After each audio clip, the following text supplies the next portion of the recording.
प्रभु यीशु मसीह के मधुर और मीठे नाम से आप सभी को जय मसीह की। आज परमेश्वर के वचन में आप सभी का स्वागत है। परमेश्वर पिता आज अपने वचनों के द्वारा आप सबको बहुत ऐसे आशीष को दे। पिता परमेश्वर आज अपने वचनों के द्वारा आपसे बोले और बातचीत करे। आज हम मल्ल युद्ध के बारे में परमेश्वर के वचन से कुछ बातों को सीखेंगे। मल्ल युद्ध है क्या और इस युद्ध को कैसे लड़ना है, और इसलिए परमेश्वर का वचन हमें कुछ बातों को सिखाना चाहता आज के दिन, जो निश्चय आपके जीवन के लिए एक अद्भुत आशीषों को लेकर आएगा, आपके अंदर एक विश्रांति को लेकर आएगा। क्योंकि मैं जानती हूं आज परमेश्वर इस वचन के द्वारा आपसे निश्चय बातचीत करेगा, क्योंकि आज बहुत सारे लोग एक अंदरूनी युद्ध से होकर गुजर रहे हैं और उसका किसी न किसी व्यक्ति विशेष से एक लड़ाई है। उसने मेरे साथ ये किया, उसने मेरे साथ बुरा किया, उसने मेरे साथ मेरे परिवार को तोड़ दिया। और ऐसे ही एक युद्ध के बारे में मैं परमेश्वर के वचन से आपको बताना चाहूंगी, और निश्चय परमेश्वर इन वचनों के द्वारा आपको आशीष को देगा। इफिसी 6वां अध्याय उसका 12 में इस प्रकार से परमेश्वर का वचन हमसे कहता है, क्योंकि हमारा यह मल्ल युद्ध लहू और मांस से नहीं है, परंतु प्रधानों से, अधिकारियों से और उस संसार की अंधकार के हाकिमों से है, और उस अंधकार की आत्मिक सेनाओं से जो आकाश में है।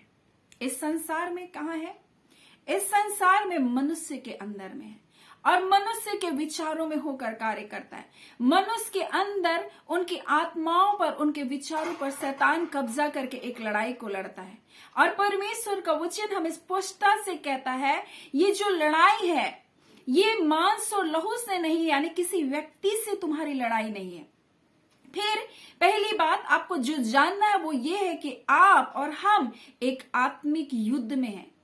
आपको ये जानना बहुत जरूरी है कि आप परमेश्वर के लोग हैं, तो आप एक आत्मिक युद्ध में हैं। और आपकी लड़ाइयां किसके साथ हो रही है? उस अंधकार के हाकिमों के साथ है, जो आज भी मनुष्य के अंदर में कार्य कर रहा है। आज्ञा ना मानने वालों में वो कार्य कर रहा है। आज भी जो परमेश्वर की आज्ञा के विरुद्ध पाप और बुराई करे, उसके अंदर, उसकी आत्माओं पर, उनके विचारों पर कब्जा करके वो आपसे लड़ाई कर रहा है। परंतु परमेश्वर हमसे कह रहा है, तुम एक मल्ल युद्ध में हो। अब मल्ल युद्ध क्या है आपको ये जानना जरूरी है। मल्ल युद्ध बिना हथियार के बल और बुद्धि से लड़ा जाता है, लेकिन यहाँ परमेश्वर का वचन हमें हथियार के बारे में बता रहा है। फिर ये मल्ल युद्ध कैसे हुआ?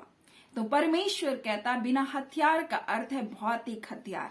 परंतु ये हथियार कोई भौतिक नहीं है। ये कोई तलवार जो हम हाथों में लेकर तलवार चलते, वो तलवार नहीं है। परंतु ये परमेश्वर का वचन कहता है कि बोलता आत्मा का तलवार क्या है? परमेश्वर का वचन है, ये आत्मिक है। और परमेश्वर ने अपने वचन को आपके अंदर डाला। परमेश्वर का वचन कहता है ये वचन तुम्हारे मन में और तुम्हारे मुंह में है, परमेश्वर का वचन कहता है।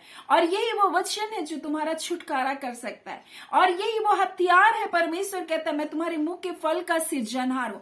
परमेश्वर का वचन कहता है मैंने तेरे मुंह में चोखी तलवार को डाल रखा है, और ये वो चोखी तलवार है। लेकिन हम इससे क्या करते हैं? बोलते हैं परमेश्वर का वचन कहता है जीव के बारे में, और ये जीव है जो बड़े बड़े वनों में भी आग लगा देता है, यानी फूट करा देता है, लड़ाई करा देता है, झगड़ा करा देता है। परंतु परमेश्वर का वचन हमसे कुछ कह रहा है कि ये हमारा जो मल्ल युद्ध है ये एक कुश्ती के जैसा है, और ये बिना हथियार के है, यानी किसी मनुष्य के साथ तुम्हारी लड़ाई नहीं है।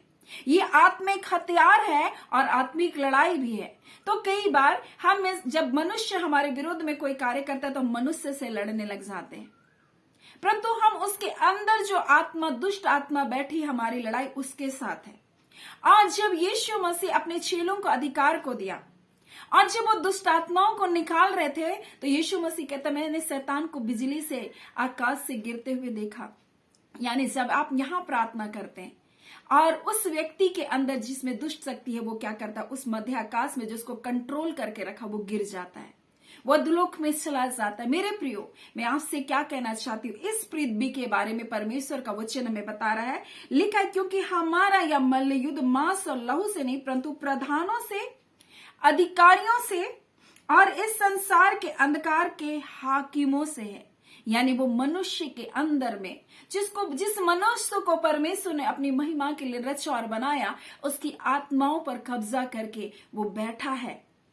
और इसलिए परमेश्वर का वचन कहता, और उस दुष्टता की आत्मिक सेनाओं से जो आकाश में, यानी वो कंट्रोल कर रही है उनके जीवन पर, वो नियंत्रण कर रही है उसके जीवन पर। और आप किसी मनुष्य से आप लड़ने ना चले जाएं, परंतु जब आप प्रार्थना करते, जब आप अधिकार का इस्तेमाल करते, जब आप वचन को बोलते, वो जो कंट्रोल करने वाले आकाश में बैठी शैतानिक ताकतें वो क्या करती, बिजली के समान गिरती है, और उस व्यक्ति को जो कंट्रोल कर रही हो तो वो उस बंधनों से क्या करता है, छूटता है। यानी परमेश्वर कह रहा है वो व्यक्ति से तुम्हारी लड़ाई नहीं है, उस मनुष्य से तुम्हारी लड़ाई नहीं है, उस मांस और लहू से तुम्हारी यह मल्ल युद्ध नहीं है। तुम्हारे लड़ाई के हथियार भी आत्मिक है, परमेश्वर का वचन कहता है, और परमेश्वर का वचन कहता है लड़ाई भी आत्मिक है। लड़ाई के हथियार भी आत्मिक है और लड़ाई भी आत्मिक है, और ये किसी व्यक्ति विशेष के साथ आपकी लड़ाई नहीं है। परंतु जब आप प्रार्थना करते हैं, जब आप अपने अधिकार का इस्तेमाल करते हैं वचनों के द्वारा, तब वो अंधकार के जो हाकिम आकाश पर बैठे हैं, जो उन पर कंट्रोल कर रहे, नियंत्रण कर रहे, वो क्या करते, गिराए जाते। आज मैं परमेश्वर के वचन से एक मल्ल युद्ध के बारे में आपसे बताना चाहूंगी, जो परिवार में मल्ल युद्ध हो रहा है। आपके जीवन में हो सकता है बहुत सारे मल्ल युद्ध हो रहे होंगे, आपके परिवार में आपके विरोध में बहुत सारे लोग कार्य कर रहे होंगे। और एक ऐसा ही परिवार परमेश्वर का वचन हमें बताता है, याकूब का परिवार था। याकूब राहेल से प्रीति को रखता था, वो राहेल से विवाह करना चाहता था, परंतु उसका मामा ने एक बेईमानी को किया, एक दगा को दिया, एक धोखे को उसके साथ दिया, और उसके साथ एक ऐसा विश्वासघात किया कि उसको राहेल के जगह उसकी बड़ी बहन लिया के साथ उसका विवाह कर दिया। और हम परमेश्वर के वचन से जब देखते हैं, और उसके बाद और 7 वर्ष बोलता है, उसके लिए 7 वर्ष जिसके लिए उसने परिश्रम किया, परंतु जब उसका विवाह नहीं हुआ, वो राहेल का हृदय निश्चय टूट गया होगा, क्योंकि उसकी बड़ी बहन के साथ उसका विवाह कर दिया। अब राहेल अपनी बड़ी बहन से क्या करने लगी, जलन को रखने लगी, अपनी बड़ी बहन से ईर्ष्या को करने लगी। परमेश्वर का वचन कहता है उसकी लड़ाई अपनी बहन से होने लगी, वो लड़ रही थी अपने बहन से मन मन, उससे कुड़ रही थी, उससे जलन को रख रही थी। और इस प्रकार से परमेश्वर ने जब देखा कि यहां पर कि देख रहे कि परमेश्वर लिया क्या की जा रही है, अपमानित की जा रही है, और फिर याकूब ने अपने मामा से कहकर राहेल से भी विवाह कर लिया, और उसके लिए और 7 वर्ष मजदूरी करने के लिए वो तैयार हो गया। परंतु उस परिवार में एक लड़ाई चल रही थी, और लिया अप्रिय गिनी गई। तब परमेश्वर ने उसके दुख को देखकर उसकी कोख को खोला, और जब परमेश्वर ने उसकी कोख को खोला तो राहेल और जलन से भर गई। सोचा परमेश्वर भी मेरे साथ नहीं दे रहा है, और वो खुद लड़ाई करने के लिए उतर गई उस मैदान में। और उसने अपनी दासी बिल्हा को लेकर के आई और याकूब से कही कि तू उससे बच्चे को तू जन। और उसने लड़ाई की अपने पति से और कहा मुझे भी तू बच्चा को दे, मुझे भी तू संतान को दे, क्योंकि वो देख रही थी कि लिया से बच्चे हो रहे हैं, परंतु मुझसे बच्चे नहीं हो रहे हैं। और लिखा है उत्पत्ति 30 अध्याय, जब राहेल ने देखा कि याकूब के लिए मुझे कोई संतान नहीं होती, तब अपनी बहन से डाह करने लगी और याकूब से कहने लगी मुझे भी संतान दे, नहीं तो मैं मर जाऊंगी। तब याकूब राहेल से क्रोधित होकर कहा क्या मैं परमेश्वर हूं, तेरी कोख को सीने बंद करके रखा। तब इसने क्या किया, अपनी दासी को लेकर के बिल्हा को लेकर याकूब को दिया और कहा इससे तू संतान जन्म दे। और जब उसने संतान को जन्म दिया तब उसने उसका नाम नप्ताली रखा, और उस नप्ताली का अर्थ होता है कुश्ती के माध्यम से जीतना। और यहां पर लिखा है तब 8 में लिखा है 30 के 8 में, तब राहेल ने कहा मैंने अपनी बहन के साथ बड़े बल से लिपट कर मल्ल युद्ध किया और अब जीत गई हूं, अतः उसने उसका नाम नप्ताली रखा। मेरे प्रियो, एक मल्ल युद्ध एक परिवार में हो रहा है, और यह शारीरिक मल्ल युद्ध था, यह कोई आत्मिक मल्ल युद्ध नहीं था। परमेश्वर का वचन हमसे कहता है तुम्हारा ये मल्ल युद्ध मांस और लहू से नहीं है, परंतु ये अपने परिवार में अपनी बहन के साथ लड़ रही थी, अपने परिवार में अपने ही लोगों के साथ एक लड़ाई को यह लड़ रही थी। उसने परमेश्वर की अधीनता में, परमेश्वर की स्वीकृति में जाना, अपने आप को नहीं समझा, परंतु उसने अपनी बुद्धि अपने ज्ञान को लगाया और उसने अपनी दासी के द्वारा एक बच्चे को जन्म दिया। मेरे प्रियो, जब आप नप्ताली के विषय में देखेंगे, याकूब जब उसको आशीर्वाद को देता है तब इस प्रकार से कहता नप्ताली एक छूटी हुई हिरन है, और वह सुंदर बातें बोलता है। मेरे प्रियो, नप्ताली बहुत आशीषित हुआ, नप्ताली बहुत संपन्न हुआ। वो इजराइल के युद्ध में वो हमेशा साथ देने वाला व्यक्ति था। वो बहुत ज्यादा फलवंत हुआ, वो बातचीत करने में बहुत अच्छा था, वो बहुत अच्छे लड़ाई को लड़ता था, वो बहुत तीव्र था, क्योंकि याकूब ने उसे आशीर्वाद देकर कहा था कि तू एक छूटी हुई हिरन है। परंतु जैसे कि छूटी हुई हिरन कहां चले जाए पता नहीं, ये ऐसे ही हम देखते हैं कि आगे समय में ये खो जाती है। और इस प्रकार से इतिहासकार बताते हैं 732 ईसा पूर्व में के आसपास आसीरियाओं के आक्रमण के बाद नप्ताली लोग बोलते हैं उनका इतिहास गायब हो गया, और बोलते हैं कि उनके, और कुछ लोग ऐसा कहते हैं कि वो अस्थायी समुदाय में वो क्या हो गए, विलीन हो गए, उन्हीं में समा गए। परंतु परमेश्वर का वचन हमें कुछ बातों को बताता है। ये हालांकि खो गए थे, हालांकि अंधेरे में चले गए थे, हालांकि ये सब कुछ प्राप्त किया एक लड़ाई के द्वारा, एक मल्ल युद्ध के द्वारा, ये सब कुछ संसारिक आशीष को तो पाया, परंतु ये आगे चल करके विलीन हो गया। मेरे प्रियो, आप जब अपनों से मल्ल युद्ध को लड़ते, आप जीत जाते हैं, आप आशीष पाते हैं, आप संपन्न होते हैं, आप भाग्यशाली संसार में दिखाए जाते हैं। लेकिन एक समय ऐसा आता है जब आप खो जाएंगे, परमेश्वर की उपस्थिति से दूर चले जाएंगे, आप अंधकार में चले जाएंगे। इसलिए परमेश्वर कह रहा है तुम्हारा लड़ाई मांस और लहू से नहीं है प्रियो, परंतु अंधकार के उन हाकिमों से है, उन अधिकारियों से है जो आज भी आज्ञा ना मानने वालों के बीच में शैतान उनके हृदय में कार्य कर रहा है, उनके सोचों में कार्य कर रहा है। उस अंधकार के हाकिमों से जो आज भी आकाश में बैठकर आज से लड़ाई को लड़ रहा है, उनके माइंड को कंट्रोल कर रहा है, उनकी आत्माओं को कंट्रोल कर रहा है, और आप उनसे लड़ाई कर रहे हैं। परंतु परमेश्वर का वचन हमें नप्ताली के विषय में बताता है। जब हम लोग पढ़ते हैं मत्ती में, तो इस प्रकार से लिखा हुआ 4 अध्याय में, और ताकि जो यशायाह भविष्यवक्ता के द्वारा कहा गया वह पूरा हो, जुबलून और नप्ताली के देश, झील के मार्ग से यरदन के पार, अन्य जातियों का गलील, जो लोग अंधियारे में बैठे थे वो बड़ी ज्योति को देखी। मेरे प्रियो, ये सब कुछ पाकर खो गए थे, ये विलीन हो गए थे, परमेश्वर से दूर चले गए थे, अंधेरे में चले गए थे, लेकिन यीशु मसीह आया उनको बचाने के लिए। यीशु मसीह आया उनका उजाला बन करके, और इस प्रकार से लिखा जो अंधकार में बैठे थे, जो उन्होंने बड़ी ज्योति को देखा। और यीशु मसीह आज आपसे कहना चाहता है, वो आपकी ज्योति, आपके अंधेरे को दूर करने के लिए आया है। आप उन मल्ल युद्ध में ना पड़े रहें जो शारीरिक मल्ल युद्ध है। आप व्यक्ति विशेष से ना लड़ते रहें कि उसने मेरे पति को छीन लिया, उसके द्वारा मेरे परिवार में आया, उस व्यक्ति ने ये कर दिया। नहीं, ये आपकी लड़ाई ऐसी लड़ाई नहीं है, आपकी लड़ाई घुटनों की लड़ाई है। इसलिए परमेश्वर का वचन हमें पीसी में बताता है कि हमारा लड़ाई बोलते हैं कि आत्मिक है, हमारे हथियार आत्मिक है। और परमेश्वर का वचन कहता है कि आत्मा की तलवार जो परमेश्वर का वचन है ले लो, और हर समय हर प्रकार से आत्मा में प्रार्थना विनती करते रहो, और इसलिए जागृत रहो। बोलता है कि सब पवित्र लोगों के लिए तुम विनती किया करो। मेरे प्रियो, आज आपको अपने परिवार के लिए, अपने लोगों के लिए जागृत रहना, उनके लिए प्रार्थना करना है, क्योंकि ये लड़ाई है, ये आत्मिक लड़ाई है, और आप इस युद्ध में हैं, आप इस मल्ल युद्ध में हैं। ये कुश्ती है जिसमें बुद्धि के द्वारा और बल के द्वारा हम लड़ सकते हैं।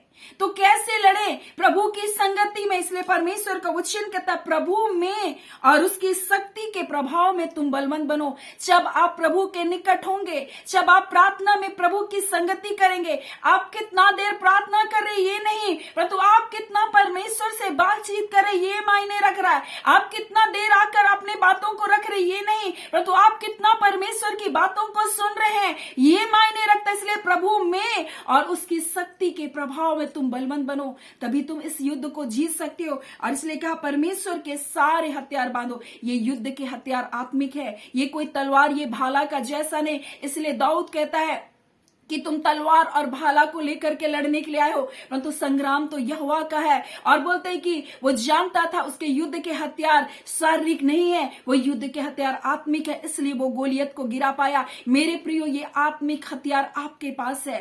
परमेश्वर का वचन है, प्रभु की संगति है, आराधना है। परमेश्वर का वचन कहता है जब आराधना किए तब देखते हैं बड़े बड़े बंधन टूट गए। और इसलिए आज परमेश्वर कहता है तुम प्रभु में और उसकी शक्ति के प्रभाव में तुम बलवंत बनो। किसी व्यक्ति विशेष से आपकी लड़ाई नहीं, किसी मांस और लहू से आपकी लड़ाई नहीं, और किसी तलवार और भाले से आपकी लड़ाई नहीं, परंतु ये आत्मिक हथियार है, आत्मिक युद्ध है, और इसको आत्मा के द्वारा आप जीत सकते हैं।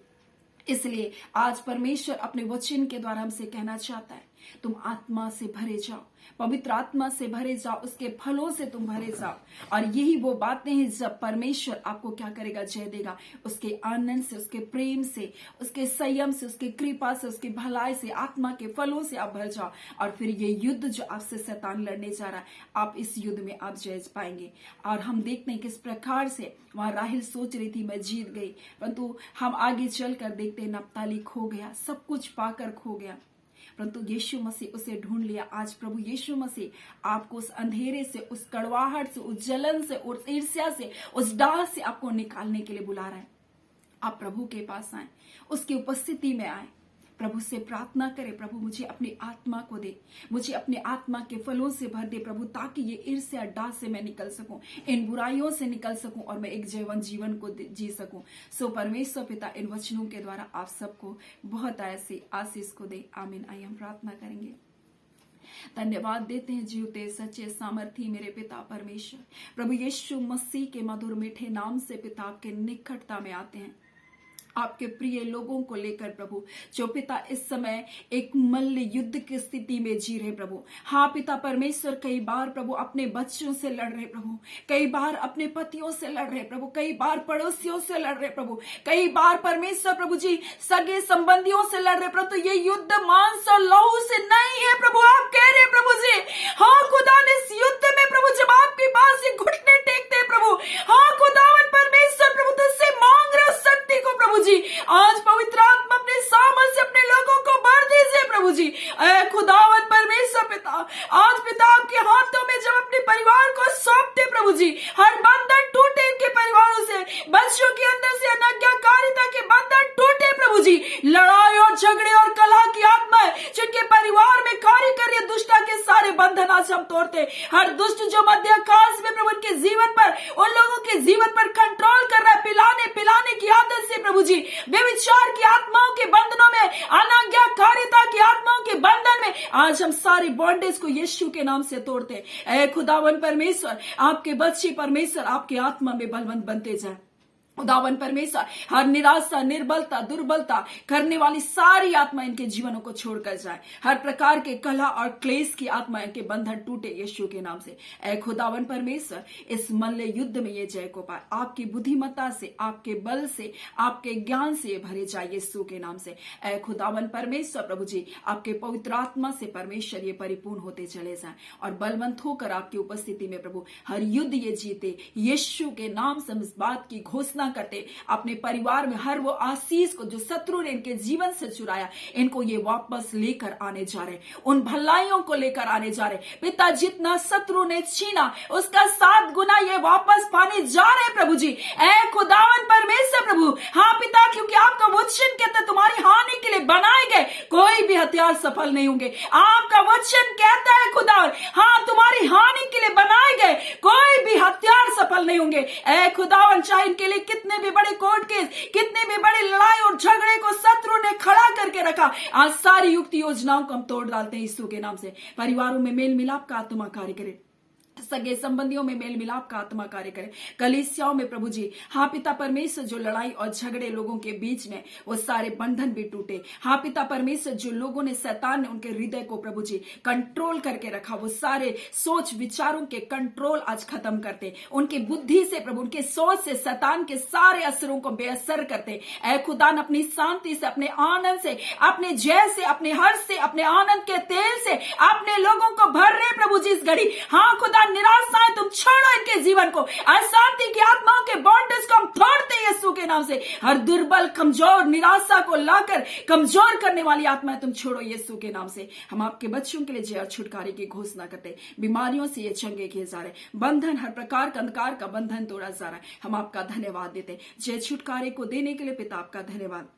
अपने लोगों को परमेश्वर, हाँ पिता परमेश्वर, हर्ष और आनंद से भरने के लिए आपका धन्यवाद। इनके सोच विचार वन और हृदय की रक्षा करें। हाँ पिता, जाते आते अपनी अद्भुत सुरक्षा में रखें। इनके कार्य पर, इनके व्यवसाय पर अपने आशीष, अपनी बरकत को दे। बड़ी भलाई को दिखाने जाने, जय छुटकारे को दिए पिता, आपका धन्यवाद। प्रार्थना यीशु के नाम से मांगते हैं, दया सुने, अनुग्रह से ग्रहण कर लीजिएगा। आमीन। परमेश्वर पिता आप सबको बहुत ऐसे आशीष को दे। आमीन।